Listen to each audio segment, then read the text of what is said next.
She was 7 years old. She lay motionless beneath a hot tub, her small body covered in cooking oil, her arms marked with bruises held tightly. This was not the scene of an accident. It was a place where evil had struck, in the very heart of Bogotá. The case of Juliana Samboni shook all of Colombia. You are about to witness, step by step, one of the most heartbreaking crimes of the last decade, where a young girl was stolen by a man who, in the name of justice, should have already been behind bars. Juliana Samboni Muñoz came into the world in 2009, in a rural area called El Tambo, within the village of Los Milagros in Cauca, Colombia. She was a child born among the mountains, the same mountains where her parents, Juvencio and Nelly, were born. They were two indigenous farmers of the Yanacona people who, with very little, tried to give their daughters the best life they could. Life there was not easy. The money earned from harvests was meager and living conditions were harsh, especially for raising a young child. With the arrival of their second daughter, Nicole, the burden grew heavier. Juvencio, like so many fathers who dream of a better future for their families, made a difficult but necessary decision: to leave his land and seek a new life in the city. And so, when Juliana was just 5 years old, the family packed the few belongings they had and moved to Bogotá, staying with relatives in a humble neighborhood called Bosque Calderón. Their start in the capital was not simple. Nelly worked cleaning houses, doing whatever she could to bring some money home. But slowly, things began to improve. Juvencio found work as a bricklayer in construction, which brought a measure of stability. With it, he began to dream, a home of their own, a more secure future for his daughters, perhaps a larger family. Though Bogotá offered more opportunities, urban life brought its own struggles. At times, Juvencio missed the countryside, his land, the clean air, the tranquility. But seeing Juliana and Nicole laughing, studying, and playing reminded him he was doing the right thing. Everyone said the same thing about Juliana. She was a charming girl, always smiling, always curious, with that special spark of children who dream big. She loved going to school and playing with her little sister, Nicole. She had a beautiful imagination. One day she wanted to be a doctor, the next a nurse, and sometimes even a beauty queen. Life at home was simple but filled with love. In December of 20, the family was especially happy. Nelly, Juliana's mother, was expecting another baby, and the girls spoke excitedly about their future little brother. December 4th began like any other Sunday. 7-year-old Juliana woke up cheerful as always. She ate breakfast, talked about the baby on the way, and went outside to play with her cousins in front of the house, on that humble Bogotá street that was beginning to feel like home. That day, as she was playing, a gray SUV pulled up.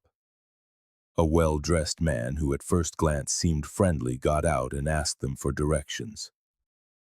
Neither Juliana nor her cousin knew how to help him, and they said so. But the man insisted, holding out a piece of paper, asking them to come closer to see it. The cousin stayed where he was, suspicious. But Juliana, with an innocence that knows nothing of malice, took a few steps toward the car. And in that moment, everything changed. The man grabbed her by the arm and forced her into the vehicle. The SUV sped away. Her cousin, in shock, ran to sound the alarm. Juvencio and Nelly rushed out, desperate, but it was too late. The car had vanished into the city streets. Realizing Juliana was nowhere to be found, her family acted immediately. They called the police, who responded quickly, organizing a search operation throughout the area. They also reached out to the media, providing a recent photo of the girl, taken the night before, in which she was wearing the same outfit she had on when she disappeared. At that moment, her whereabouts were unknown. The only thing that was clear was that a man had taken her in an SUV while she was playing with her cousin right in front of her home. Despite the uncertainty, her family held on to the hope of finding her alive. But searching for a child in a city like Bogotá was no easy task. With the help of neighbors and security camera footage, the police managed to identify the vehicle involved. They discovered that the same SUV had already passed by the location on 2 previous occasions. With the license plate number, they found that the car was registered to the wife of Francisco Uribe Noguera, a well-known lawyer from a prestigious firm. When investigators contacted him to inform him that his SUV was linked to the case of a missing girl, the lawyer's reaction was baffling. He said he didn't understand what they were talking about. Francisco Uribe Noguera explained that the SUV was not for his exclusive use. It was also used by other members of his family, including his 2 siblings, Catalina and Rafael Uribe Noguera. Rafael came from a family with a prominent social standing. His parents, Maria Isabel Noguera and Rafael Uribe Rivera, were renowned architects. During the police interview, Francisco admitted that, as far as he knew, it was his brother Rafael who had been driving the SUV that morning. He even suggested it was possible that Rafael had been involved in the girl's disappearance. Given this, he decided to cooperate and accompanied the agents to an apartment owned by Rafael located in the EQ66 building. It was not his primary residence, but a family duplex that was empty and in the process of being rented out. However, when they arrived, Rafael was not there. The building's doorman, Fernando Merchan Murillo, told them he had seen the SUV driving around the area several times that morning, and that Rafael had appeared visibly agitated and nervous. At that point, Francisco separated from the group of agents, while the police began searching for Rafael in different locations. Hours passed with no leads on his whereabouts. It was around 5 p.m. when Francisco contacted the police again. He called to report that he had found his brother but had to take him to the Montserrat clinic due to an apparent overdose. He mentioned that this was not the first time Rafael had experienced such an episode, as he suffered from a severe drug addiction. Detectives went to the medical center immediately, but upon their arrival, Francisco prevented them from seeing Rafael, arguing that his health was too fragile. After speaking with some legal colleagues, Francisco decided to tell investigators what his brother had confessed to him: that he was the one who had taken Juliana's life, and that he had done it in the apartment at the EQ66 building. Following this revelation, a police commission went straight to the location. Upon entering, they noted that the apartment was empty, unfurnished, and in poor condition. On the staircase leading to the second floor, they found cigarette butts and alcohol bottles. As they went up, the officers came upon a horrifying scene. Juliana's body was hidden beneath a jacuzzi, covered in cooking oil, which had also been spread throughout different parts of the apartment. The girl's clothes were found in the toilet tank. When Nelly, Juliana's mother, received the news at 11 p.m., she had to be hospitalized. She was pregnant, and the shock was too much to bear. The next day, the director of the Institute of Legal Medicine at the time, Carlos Valdez, reported that the cause of death was related to respiratory obstruction, and signs of pressure were found on her neck. The medical report also indicated that the minor had been the victim of severe assault. Cooking oil was found on her body, as well as genetic evidence linking her to Rafael Uribe Noguera. Furthermore, the report mentioned that a ribbon with a bow was found, which, along with the use of the oil, initially led investigators to believe the crime could have been part of some kind of ritual. This hypothesis was reinforced by the presence of women's underwear at the scene, which did not belong to the child. The presence of cooking oil at the crime scene became a key element in the investigation.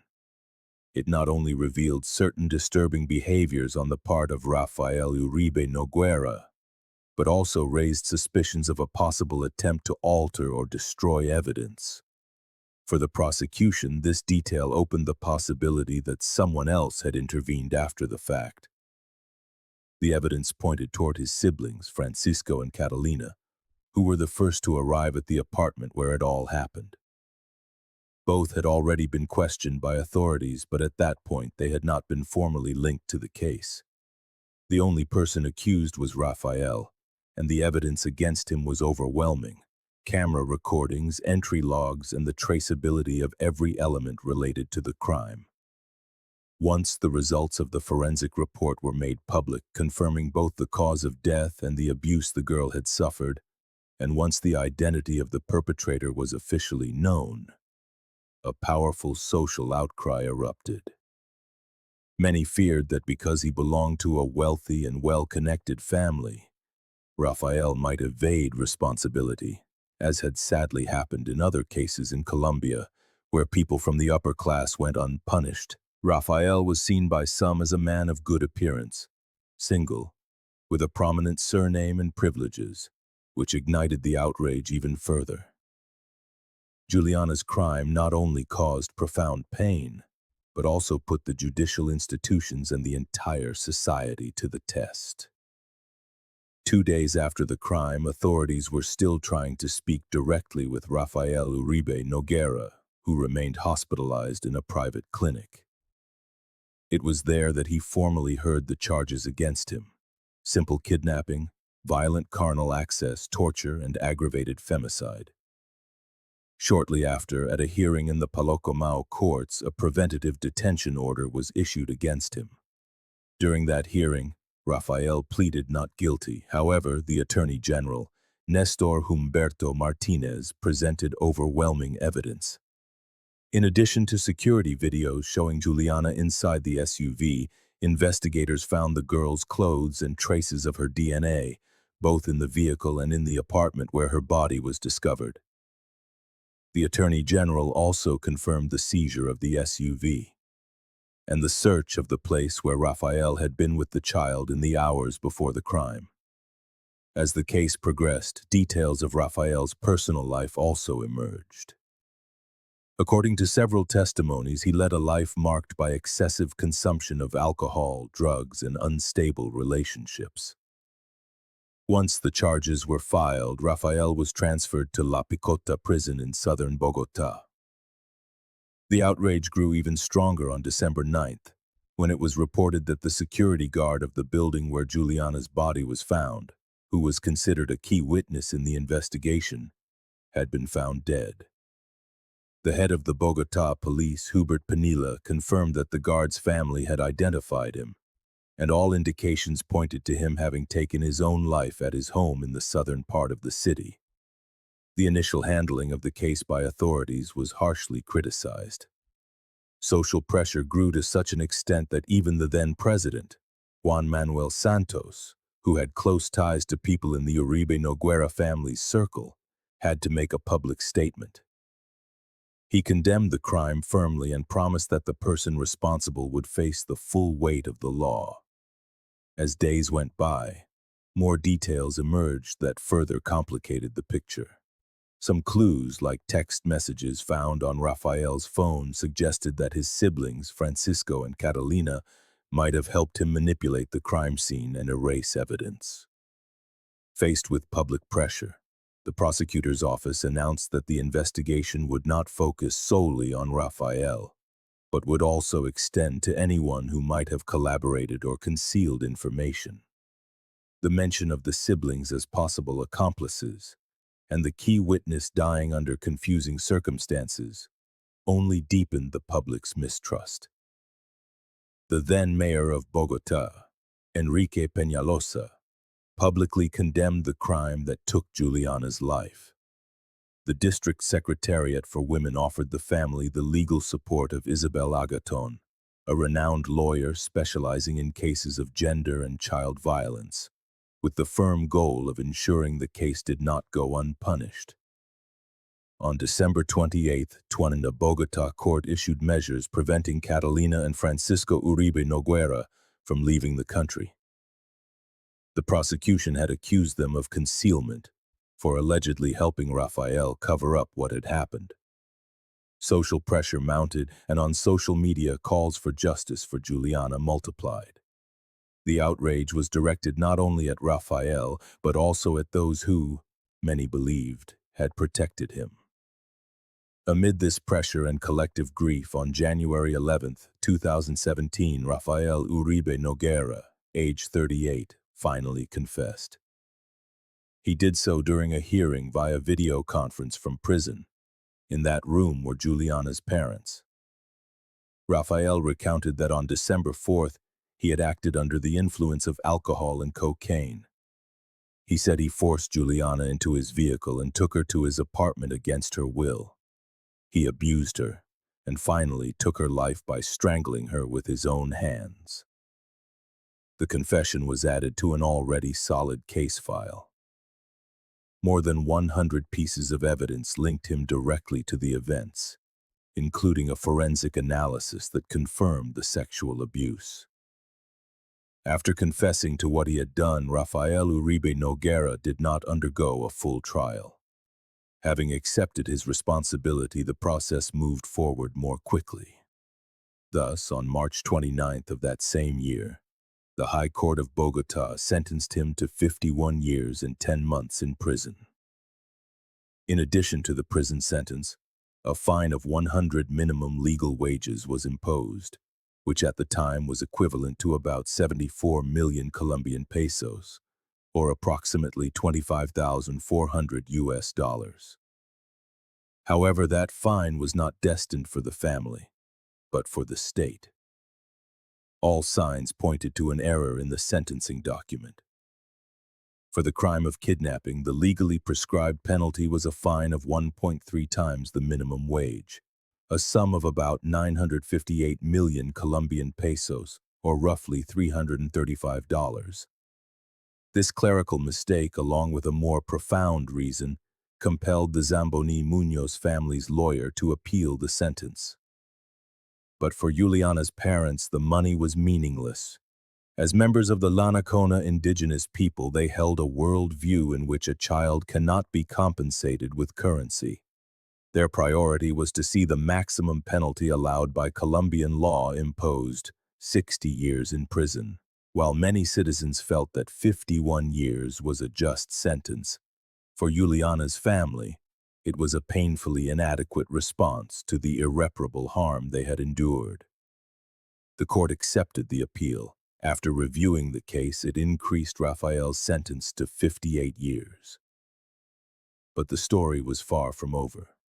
When the investigation was reactivated, hundreds of documents and boxes filled with files came to light, revealing a story of staggering negligence. The discoveries were damning. A network of corruption existed within the justice system, coupled with a systematic indifference to the violence suffered by women. The conclusions were clear and painful. There had been multiple omissions and even obstructions in the original investigation.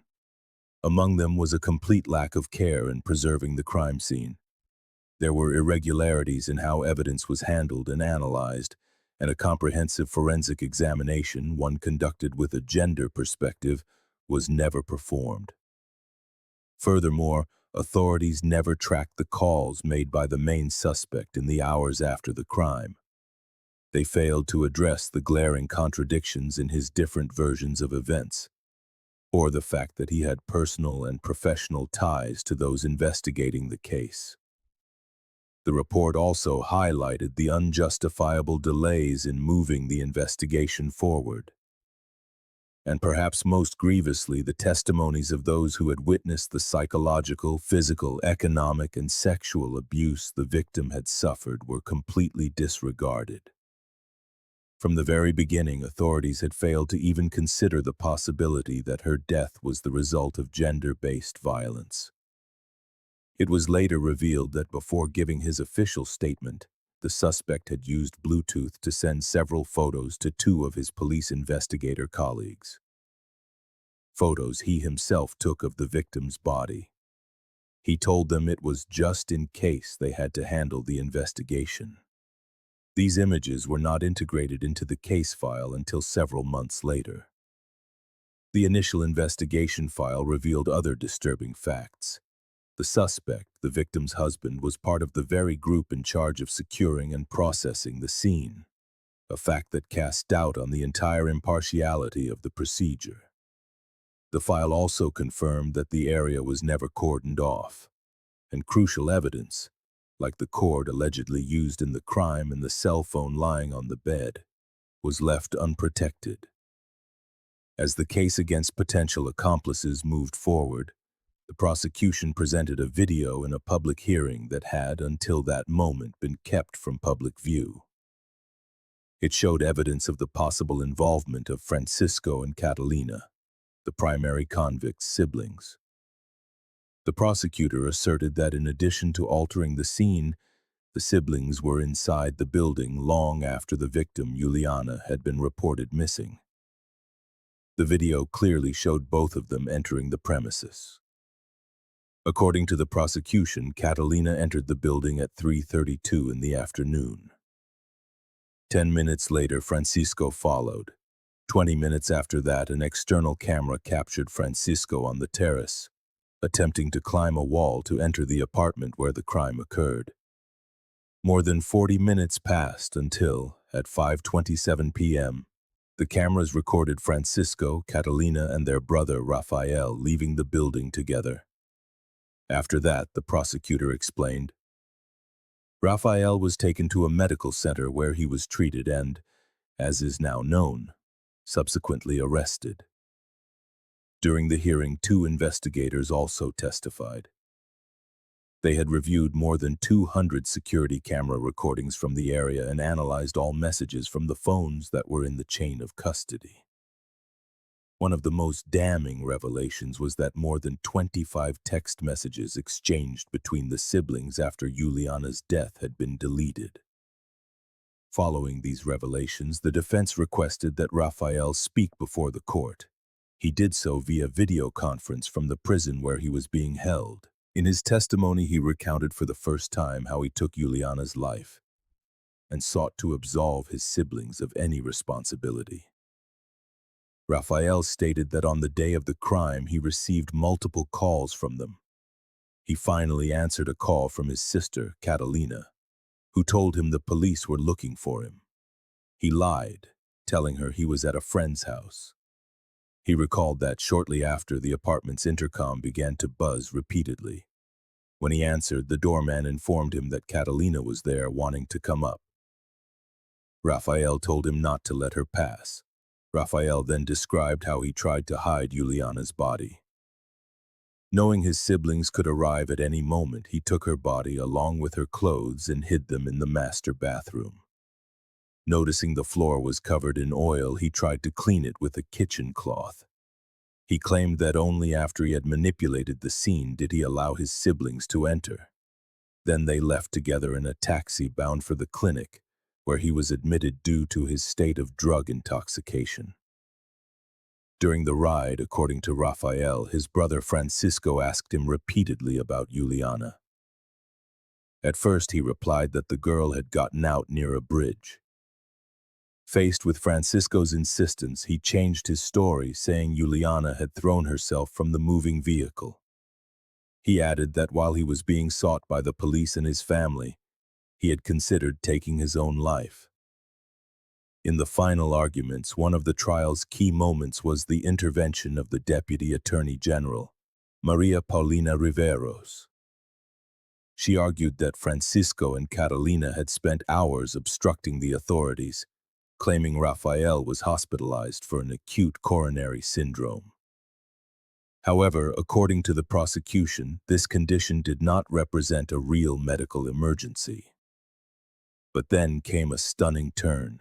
The very doctors who had treated Rafael, Jennifer Joan Angulo and Leonardo Gomez Acuna, testified that the diagnosis they issued corresponded to a serious medical condition, with a high risk of mortality.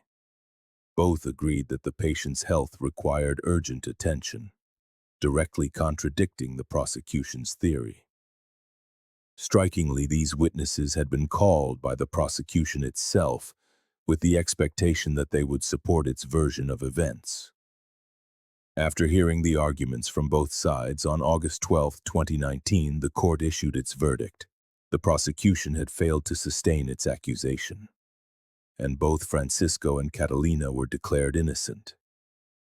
In the judge's words, their responsibility could not be proven beyond a reasonable doubt. The judge also questioned why the prosecution had insisted on minimizing the severity of Rafael's health condition, when the very doctors they had called offered testimony considered coherent, clear, and credible. He added that if the siblings' real intention had been to hide Rafael, they could have taken him to another location, even out of the country, considering they had the resources to do so.